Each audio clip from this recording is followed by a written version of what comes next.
দিলুজ রেসিপিতে আপনাদের সকলকে স্বাগত জানিয়ে শুরু করছি আজকের রেসিপি।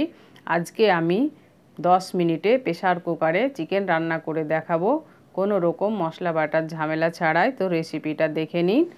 চিকেন রান্না করার জন্য আমি 4 চামচ সর্ষের তেল দিয়ে দিলাম। কুকারের মধ্যে ফোড়নে দিলাম কালো জিরে আর গোটা গরম মশলা। আপনারা চাইলে রিফাইন তেলেও মাংসটা রান্না করতে পারবেন। কালো জিরে আর গরম মশলা ভেজে নেওয়ার পরে দুটো পেঁয়াজ কুচিয়ে নিয়েছিলাম, পেঁয়াজ কুচানোটা দিয়ে দিলাম। পেঁয়াজ কুচানো দেওয়ার পরে কিছুক্ষণ নাড়াচাড়া করে ভেজে নিতে হবে। আমি 2 মিনিট পেঁয়াজগুলো ভেজে নেওয়ার পরে 1 চামচ আদা আর রসুন বাটা দিয়ে দিলাম।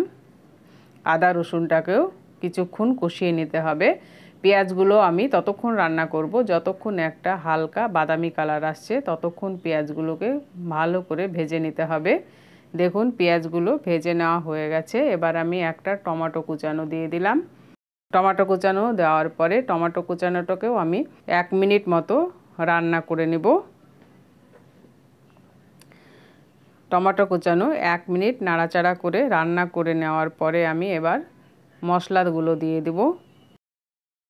দেখুন টমেটো কুচানোটা ভেজে নেওয়া হয়ে গেছে। এবার স্বাদ মতো নুন দিয়ে দিলাম, 1/2 চামচ হলুদ গুঁড়ো দিলাম, 1/2 চামচ জিরে গুঁড়ো দিলাম, 1/2 চামচ ধনে গুঁড়ো, 1/2 চামচ লঙ্কার গুঁড়ো দিলাম আর 1/2 চামচ কাশ্মীরি লঙ্কার গুঁড়ো দিয়ে দিলাম। অল্প পরিমাণে ধনে পাতা কুচানো দিলাম। দেওয়ার পরে সমস্ত মশলাগুলোকে একসঙ্গে আরও 1 থেকে 2 মিনিট কষিয়ে নিতে হবে।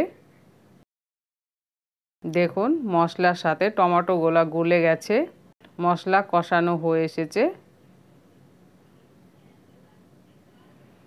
আর কিছুক্ষণ নাড়াচাড়া করার পরে আমি চিকেনের পিসগুলো কুকারে দিয়ে দেব। এখানে আমি 500 গ্রাম চিকেন ধুয়ে পরিষ্কার করে নিয়েছি। এবার চিকেনের পিসগুলো প্রেসার কুকারে দিয়ে দিলাম।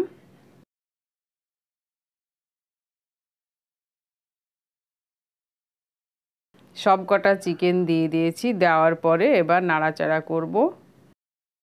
প্রেসার কুকারে চিকেনগুলো দেওয়ার পরে আমি 5 মিনিট খুব ভালো করে চিকেনগুলোকে কষিয়ে নিতে হবে, যাতে চিকেনের গন্ধটা চলে যায়।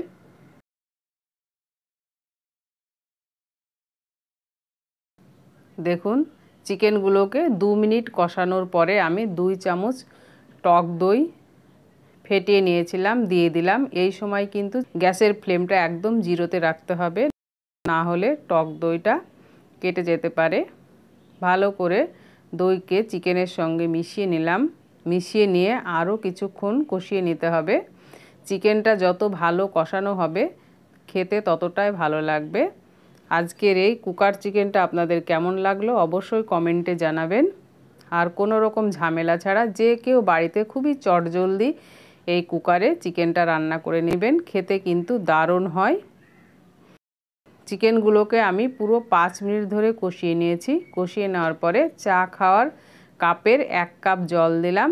মানে আমি যতটা গ্রেভি রাখবো ঠিক ততটাই জল দিয়েছি। আপনারা গ্রেভির পরিমাণ কম বেশি রাখতে পারেন, তাহলে জলের পরিমাণটাও কম বেশি করে দিবেন। জল দেওয়ার পরে আবারও নাড়াচাড়া করে চিকেনের সাথে জলটাকে ভালো করে মিশিয়ে নিলাম। এবার কুকারের ঢাকনাটা বন্ধ করে দেব। বন্ধ করার পরে একটাই সিটি দিয়ে নিতে হবে। আজকে রেসিপিটা ভালো লাগলে লাইক কমেন্ট শেয়ার করবেন। আর এই রকম নিত্য নতুন রেসিপির ভিডিওর নোটিফিকেশন পেতে আমার চ্যানেলটিকে সাবস্ক্রাইব করে পাশে থাকা বেল আইকনটি প্রেস করে দিবেন। একটি সিটি দেওয়ার পরে আমি গ্যাসের ফ্লেমটা অফ করে কুকারটা ঠান্ডা করে নিয়েছি। দেখুন চিকেনটার কালারটা কত সুন্দর এসেছে। উপর থেকে কিছুটা ধনেপাতা কুচানো ছড়িয়ে দিলাম। ধনেপাতা দেওয়ার পরে নাড়াচাড়া করে ধনেপাতাটাকে মিশিয়ে নিলাম। আপনারা যদি ফেসবুক থেকে রেসিপিটা দেখেন তো অবশ্যই পেজটিকে ফলো করবেন। এবার আমি পরিবেশনের জন্য চিকেনটাকে উঠিয়ে নেব। এই রকম চিকেন আপনারা পোলাও, ফ্রাইড রাইস, রুটি, পরোটার সঙ্গে খেতে দারুণ লাগে। তাছাড়া তো বাঙালির গরম গরম ভাতের সঙ্গে একদম জমে যাবে। আশা করছি রেসিপিটা আপনাদের ভালো লেগেছে। আজকে রেসিপিটা এই পর্যন্তই। Thank you.